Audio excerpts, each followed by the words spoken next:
Hello and welcome to Strategy for Breakfast. As we know, it's the most important meal of the day. I'm Dave McGrath, presenter and editor with the GDS Group, and in this episode, we're really lucky to be taking a look at building operational excellence and creating a sustainable culture. That idea of embedding it into everyday life at an organisation. And I have with me here today Darren O'Connor, who's Director of Business Development, and Chris Poole, Director of Strategic Client Development at Performance Solutions by Milliken. Gentlemen, thank you for joining me today. Pleasure to be here. Yeah. And obviously we were incredibly lucky. We met over at a GDS Meet the Boss Live dinner over in Dublin, and you guys presented around that idea of operational excellence and how to deliver rapid, sustainable performance growth. And I know alongside the fabulous food and wine and Guinness, because it was Dublin, at dinner, we also talked about how that continuous improvement and operational excellence can be found through collaboration, through transparency. And there is a challenge there about building a culture that outlives those who implemented it, which I really love that sort of turn of phrase. So in terms of where we are now, in terms of where you are with that now, if we think about, in your experience, what are those key components in developing a thriving and co-collaborated culture within an organisation? I'll leave that to either of you, really, or both of you, actually. Chris, do you want to? Absolutely. So, David, as I said, pleasure to be back with you again. Challenging question, and in many ways, an interesting one when it comes to the cultural piece. From our perspective, it's relatively straightforward in the first instance, and that ensuring that there's that vision, a clarity around vision and values very much is important for any sort of cultural transformation or improvement. Giving people the understanding, the ability to appreciate the organization that they're part of, not just from running a machine or running a department, but truly understanding, as you said, the values, the vision that the organization is trying to move towards. That we see as absolutely essential. You're part of then something bigger than your role. You're part of something that's bigger than just your maybe job function or job description. So very much having that clarity around the vision and value piece is essential for building that culture, that understanding, and almost that togetherness very much in the first instance. Chris, do you want to? Yeah.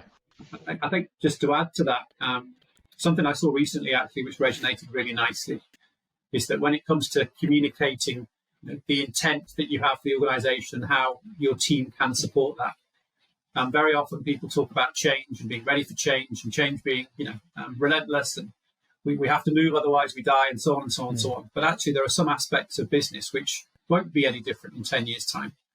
Our customers will still want fantastic products at the best possible price with great service. They'll still want really nice connections and engagement with us when they meet with us. They'll still want us to share what's new and what's out there that can interest and excite them. And that's not going to go away. So, it's important to retain those, let's say, fundamentals as you have these ambitions for cultural change as you go forward, along with the things that you're going to need to embrace, right? Like technology and digital and so on that we hear a lot about nowadays. So I think getting that balance between what we need to do to be successful in the future that might be different alongside what has got us here that we don't want to lose along the way is really important when it comes to that communication, I'd say. So in terms of the last 5 years in your experience, how has that shaped where Performance Solutions is with, and your own understanding of where you want to go with this cultural shift and this business transformation? I think 5 years ago, we had a very different offer of support to our clients than we now see today. Not that what we were doing then has gone away, but we've added several different new work streams, which COVID, to be honest, accelerated and exposed within our footprint and our business, challenging us for the future. So we're now offering different approaches, different ways to start that interaction and engagement with clients, different ways to listen and understand their needs more closely as a result of the complexities that came with COVID and supply chain challenges, technology challenges, and so on and so on. So I think our approach to engaging with clients has become wider and broader and more nuanced, which is good for us to learn how to do that. But also it's appreciated by those clients that face very particular challenges, So Whereas before, maybe there was a more holistic requirement and need, and now there's a lot more nuanced needs being expressed by clients that we need to be sensitive to and make sure that we can support in that way. So I think there's a very different picture today than there was 5 years ago in our business, and very different challenges in a good way, but still challenges at the end of the day. Darren, what about yourself in terms of your own experience in the last 5 years? How's that shaped your ethics towards this, sort of your understanding towards this direction of travel that you're on? Yeah, very much aligned to what Chris has talked about. But David, it's, as Chris mentioned, historically, maybe our approach, our logic was around the toolkit, essentially, different maybe problem solving methodology, how you use that, how you drive improvement forward. Still critically important. But I think how we've shifted more in the last 5 years is that it's just as important around that people element as well. And considering that, how do you actually help people embrace that journey, that part of the improvement process in many ways? Giving people a toolkit is one way of doing it, but essentially the toolkit without why we need that, how you can develop, how you can utilize that, how you're connecting into the organization is crucial. And I don't want to say we've become more people-centric in the last 5 years, but we've become a lot more conscious of how departments, peoples interact and connect. How do we make sure that the work that we're doing with organizations is not siloed in some ways? Because a piece of improvement for one department or one site or even one region may tick certain boxes, may drive change and improvement, but how is that connected to the overall goal and objective? How are we then utilizing people effectively through that?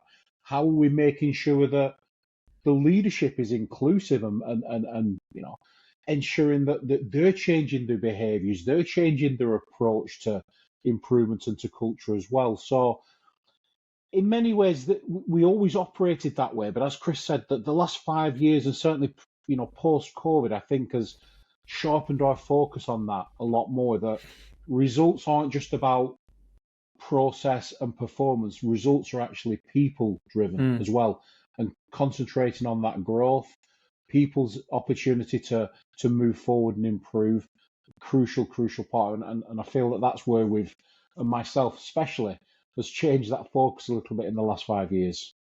The thing that was really clear when we were at our event in Dublin was that a lot of the companies who were there and a lot of the organizations who were speaking to you were very, very hot on the idea that people are going to change our business at the top line, but also throughout the whole, from sort of top to bottom, from the age old analogy of the man sweeping the floor at Kennedy Space Center. He's putting the man on the moon. It's a tried and tested sort of analogy, but it does work. And how do you then sort of almost champion those people who show up, who demonstrate those high levels of discretionary effort, so they have a huge say in the cultural direction that an organization can travel in? So historically, we often spoke about, first of all, getting people involved in these processes and then moving them towards more of an engagement with those processes, right? So a stronger desire, a sense of contributing and wanting to take something forward, And more and more now we talk about ownership, which is the next level of deepening, if you like, of the culture. So it's beyond just attending and bringing something and taking something away. It's actually saying we've got this, and actually we want to own this and take this and build something great with this, which we feel very strongly about. So we'll call you when we need you, and that requires a different kind of leadership, because that means letting go of some things which perhaps you wouldn't have done before, right? So I think that deepening of engagement into ownership is a significant part of that sustainability within a culture. It takes a different approach from leaders to facilitate and enable it and support it, for sure. But it does mean that those that are more inclined to want to demonstrate that ownership need calling out and supporting, right? Recognizing but leading the way in that makes sense, which isn't always the popular behavior, but it's our job as leaders to support them and uplift them where we need to. So I think, it's a natural transition, but it's something which, we found ourselves changing the language that we use to help emphasize that. And obviously we work in many languages, so finding the right word in each language that really means ownership, true depth of ownership, just to make sure that people and our customers understand the difference of the emotional investment that means, and what that means as leaders to support that from that point of view. So I'd say that's another kind of reflection on the transition that we've seen, that the way that we position things and support things with our customers. Yeah, I think absolutely in agreement, Chris. But David, from my perspective as well, I think when we have those individuals at the early stages that are the ones that want to step forward, the ones that are immediately committed, it's important to understand why. They often have a deep connection to the business. They often, and whether that's because there's legacy there, maybe they have family working there, maybe they're extremely proud of the product, the area, the community. I think, again, back to the people logic, understanding why some of these early adopters or these ones that are driving this change, why they're behaving that way, is important. We spend a lot of time, effort, and energy trying to understand why people often behave in a bad way or not as optimal. How much time do you actually spend understanding why people are performing or why people are wanting to adapt and adopt change early? So I think having that understanding, engaging with those to understand that why, again, has been crucially important for us, because they are, irrespective of what level of the organization they're in, they are the leaders often of that cultural change or the transformation. So tapping into them, recognizing them is crucial. It's a really good point, isn't it? Because we all, as you just said there, we do tend to sort of find the problem. What is the problem? How can I solve this problem? But the actual fact, if people take pride in their work, no matter what role they're doing in an organization, that should be celebrated, shouldn't it? And that should be sort of championed, and they should be held up as sort of the beacons and the pinnacle of that business, because they're doing the thing that makes them feel proud, and we should be sort of celebrating that. Yeah, it's a tough one, because they kind of shrug their shoulders and say, well, you pay me to do this anyway, right? It's not necessarily something they want to be recognized for. But I think Darren's point is understand the motivation. Where does it come from? I mean, recognizing it is something different, and for some folks, they're not actually benefiting or interested in that. But I think understanding where that comes from is super important, and taking the time to do that. Because as you say, most management effort goes into the reds, right? We've got a problem, we need to fix it, let's jump on it and solve it.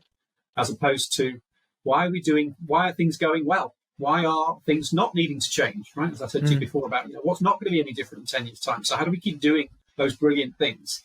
And when we bring new people in, they see that and feel that and want to do the same, right? That kind of, there's a lot of turnover in a lot of places right now for all sorts of reasons. So when new folks come in, how do we make sure they understand it in the same way, right? So they start green from the beginning from that point of view. So I think that those insights and diagnosis are very important, and the recognition can help for sure. But as I said, some characters and some cultures aren't so interested in personal recognition, and more, let's say, a sense of listening and understanding their situations is a big part of that for them. So.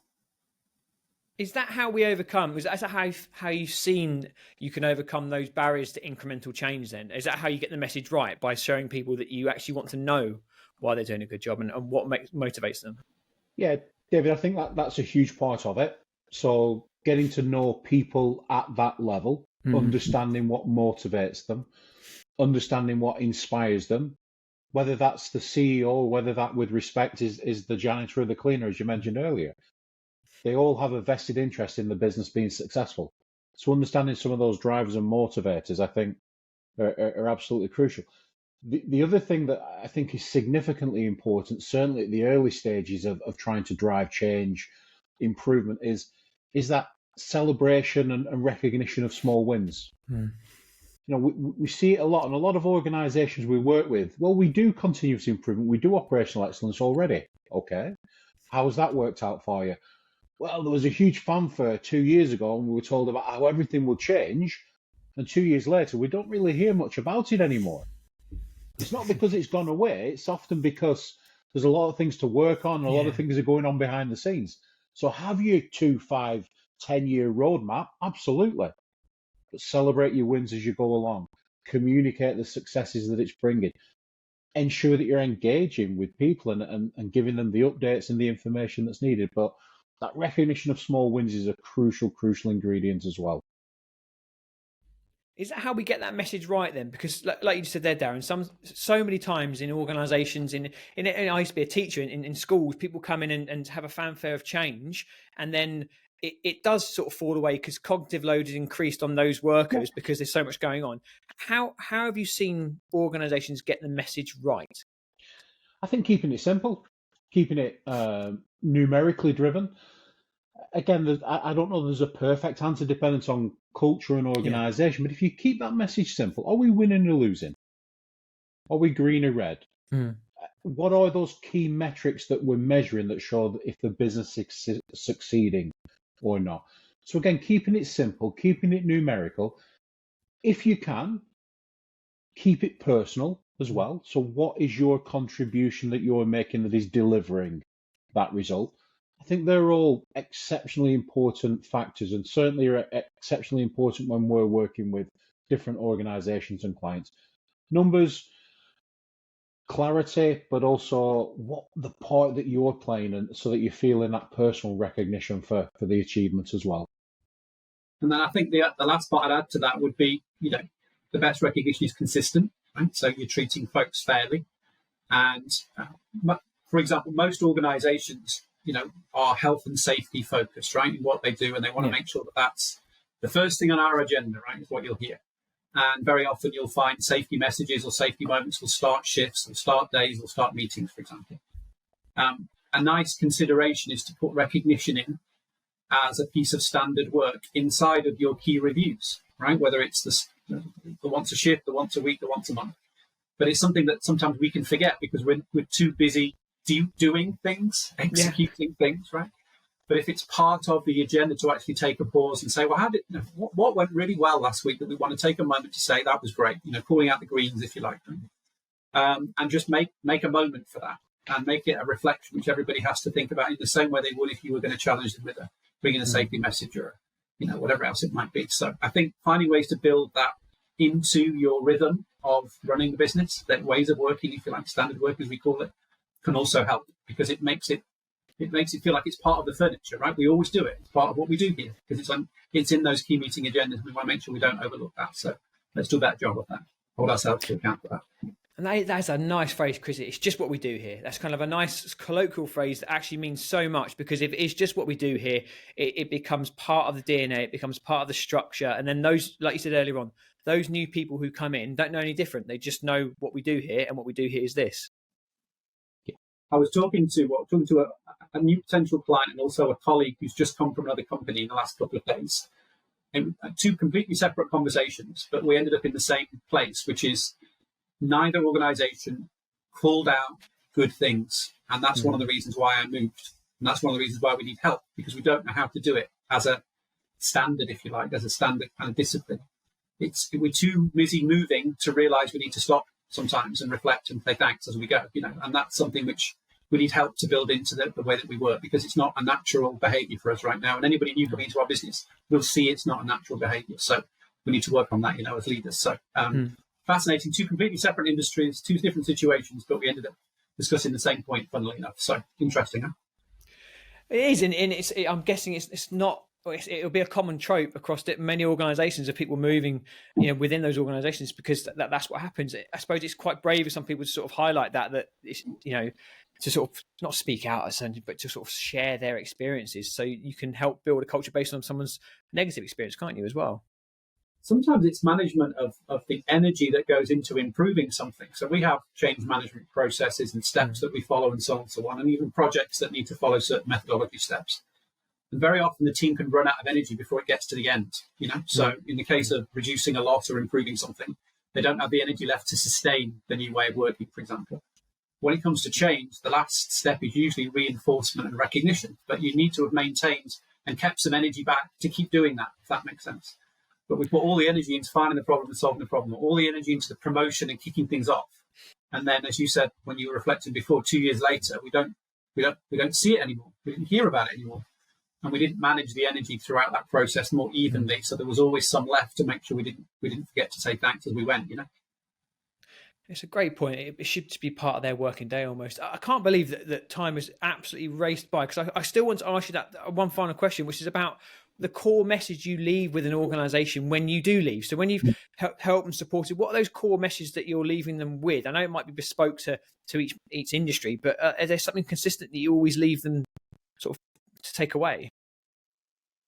I think, David, from my perspective, and not just talking personally, but talking on behalf of the organisation, leaving that that culture of empowerment and collaboration is critical, right? So one thing that we will do with every single team organization that we work with is empower every layer of that organization, whether that's to be a problem solver or indeed raise your voice or be active inside of your organization. So it's easy to say, not so easy to do sometimes, but we create the moments, the opportunities where people do feel empowered, and that collaboration piece. That the main logic that we try to leave with every single organization is that you've got to look across the value stream almost. You've got to look across your whole enterprise organization. It's very difficult to make sustainable improvement, whether that be operational or cultural, if you're just going to do it department by department. Yeah. So having that collaborative thinking across your site, across your region, across the global organization, if necessary, there's some of the crucial messages.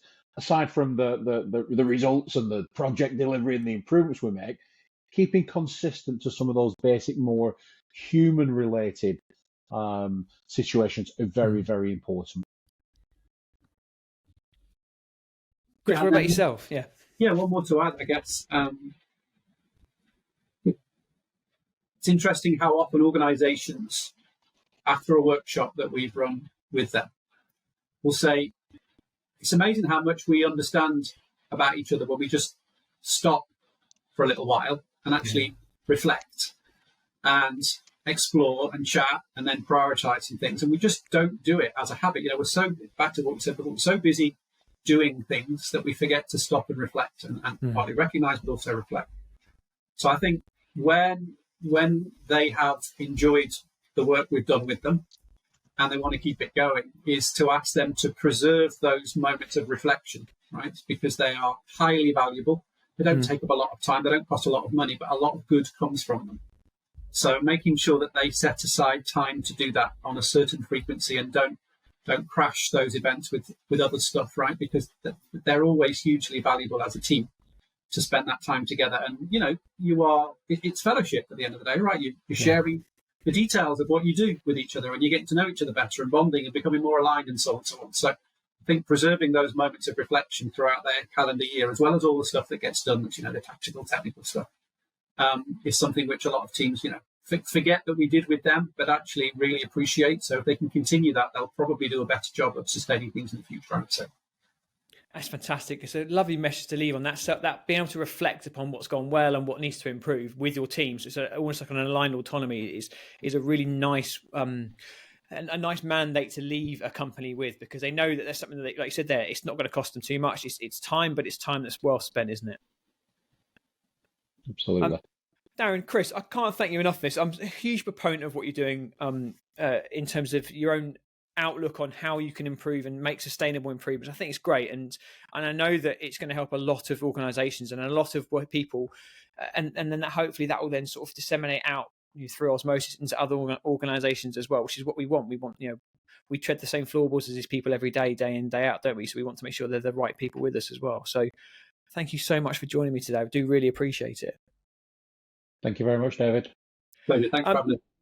No worries. And obviously, we love hosting these Strategy for Breakfast. Please don't forget to follow, like, and share. And if you like anything you've heard here, please find out what's coming up next on gdsgroup.com. Thank you, and we'll see you next time.